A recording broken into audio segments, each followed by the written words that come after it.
سلام. قبل از هر چیز تسلیت میگم به تمام خانواده‌های داغدار و مردم ایران. امیدوارم روزی برسه که دیگه آه و حسرت نکشیم و شاهد از دست رفتن جوانان شجاع و عزیز این سرزمین نباشیم. ویدیوی این هفته رو با احترام تقدیم میکنم به همه مردم خوب، مهربان و صبور کشورم.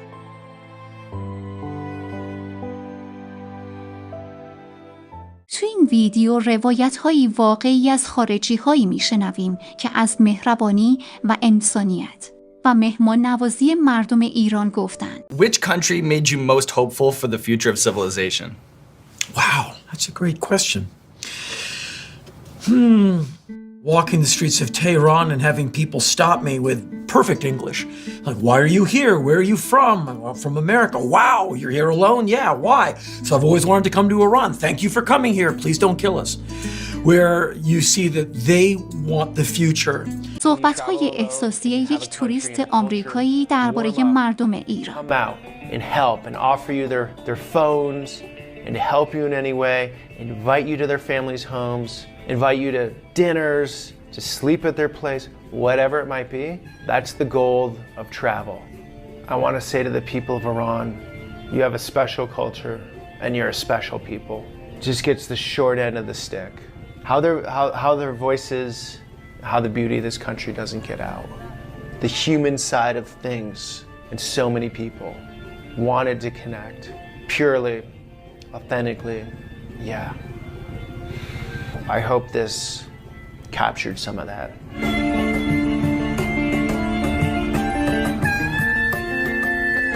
نامه احساسی یک توریست ایرلندی به ایران. The people who told me not to visit are the ones that have never met the real you. On the news we just see the scary men, not the ones that dance in the park and turn twirling into a competitive sport, or the fathers that love their sons more than a thumbs up in the family group chat.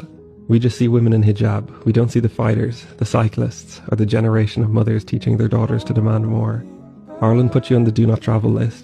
Maybe so we don't see that a country under 50 years of sanctions has an incredible metro, and all we have for a GDP per capita leading economy is a mini train that stops at red lights. You've shown me that what we see on the news is a low-light reel of government decisions. It's not a reflection on the beauty of the land and people.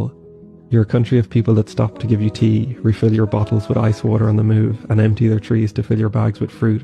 Where the entrance to every house lets you know how many smiling faces to expect inside, and where you don't have to put the kettle on because it's always ready to go. I learned to trust your people. When someone says to follow them, you do, because sometimes you end up getting a tour of their workshop, and other times you end up sleeping in their hookah bar. When they heard I was going to Afghanistan, they gave me free boxing lessons so I'd be ready to fight off the Taliban. Stopping for a moment to record the camels results in a meet and greet with the town's children, or the 10th selfie you've been in that day. Some nights I spent in the city, others were camping halfway up the tallest mountain in the Middle East, eating proper baked beans for the first time in months and waking up to shepherds at 5 a.m. But I didn't have to cross the mountains alone. Sometimes with trucks, sometimes tractors, and sometimes even mopeds, we crossed the country together. Your weather was everything from hailstorms to heat strokes, but I wore trousers through it all to respect your rules about covering up. Your roads are a bowling alley with the bumpers down, and I just hoped I didn't become the pins.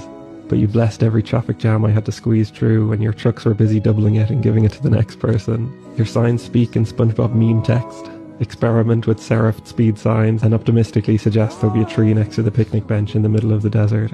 My garment didn't understand your language, and neither did I, but some translated conversation showed me how creative and resilient your people are.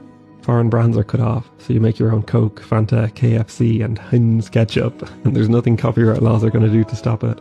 The internet is locked down, but a few SIM card and VPN tricks later and everyone's back online like nothing ever happened. It was far from touristy, but you never know when you'll meet an Irish lad in a supermarket dungeon toilet or a Korean guy walking home from Istanbul. To be honest though, it's the strongest sense of unfairness I've felt so far, that it only took a few weeks and a trip to the embassy for me to get a visa, but your people could spend a lifetime trying and failing to get out. Where I become a multi-millionaire overnight, but some of the smartest and hardest working people I've ever seen make a few euro a day.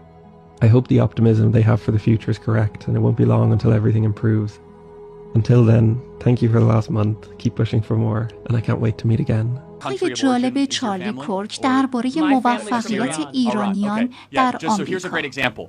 Iranians, Persians, you guys do not need DEI. You're the most successful immigrant group to America by far because you're some of the smartest, hardest working, and you did that without any sort of favors and any sort of handouts. I mean, Persian businessmen have done amazing in America, not because of DEI. In fact, DEI would say, oh, Persians are too successful. We're going to call them white, and we're going to try to have another group be more successful. And so that I just to kind of personalize it to you, Persians have benefited from the idea, don't give me anything, don't give me stuff, just give me a chance.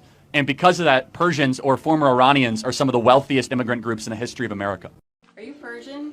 Yes, are you? My husband's Persian. Oh, Yeah. do you know any words? Merci, salam. Yeah, those are some good words. Yeah. Mom's always saying, Jonah, Jonah. Oh, right. Like Well, that's a big thing. It's like, So in Bardia John. Bardia is my husband. Right. So in Farsi, Yeah, Farsi. John means life. Okay. John means living, like life. Yeah. So when you say like, what's your husband's name? Bardia. So if you say Bardia John, it means Bardia who is so dear to my life. Oh. It's a term of endearment. Yeah. And we Persians love to use John and June everywhere. Yes. Well, because we're very warm-hearted, loving people. I know. And so, you know, yeah, if you're... His mom and dad are like right across the valley from our house. We can see their house. حرفهای جالب دو توریست آمریکایی درباره ایران. Fantastic here. It's a very warm culture. I've been here twice now. I've come alone both times. I've never been alone. It's the type of place people will come up to you. They're very open. They want to help. I find it very authentic. It's not just a politeness. There's a realness to it. Hospitality is deep and it's thick, and people are going to invite you for things here. Just go open. Go in with an open mind, an open heart, and if you do so, it's going to be sad to leave this trip. I have such a social life here. I actually have more of a social life here than I do at home. My travels through Iran have been a tapestry woven with unforgettable encounters and heartwarming hospitality. The genuine warmth of the Iranian people is something I'll always cherish.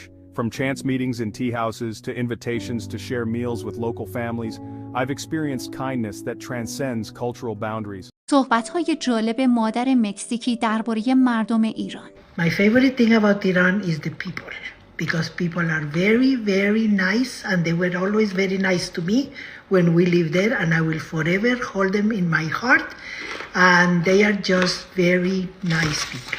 That's my favorite thing. Say something in Farsi before we make a plate. چی می‌خوای Mind you, my mom is Mexican. Yeah, and my accent is bad in English and in... تا ویدیوی بعدی مراقب خودتان و یکدیگر باشید. خدا نگهدار.